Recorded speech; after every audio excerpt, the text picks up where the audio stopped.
உணவு உட்கொள்ளாமல் தொழுகைக்கு பிறகுதான் பார்த்தீங்கன்னா உணவு உட்கொள்ள வேண்டும்.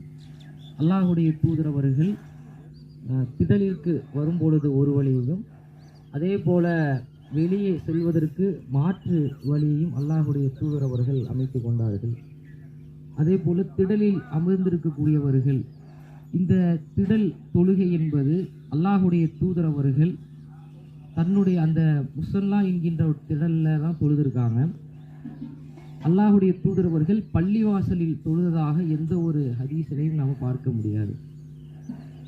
அதே போல திட அமர்ந்து கொண்டு இறைவன் என்ன செய்யணும், கையேந்தி பிரார்த்தனை செய்யக்கூடியவர்களாக அல்லாஹுடைய தூதர் அவர்கள் வலியுறுத்தி சொல்லியிருக்காங்க. இந்த திடல் தொழுகையிலே இறுதியில் அந்த பிரார்த்தனை என்பது மிக முக்கியத்துவம் இல்லை. இந்த பெருநாள் திடல் தொழுகையை பொறுத்தவரையும் இதுதான் பார்த்தீங்கன்னா மற்ற தொழுகைக்கும் இந்த தொழுகைக்கும் உண்டான வித்தியாசம்.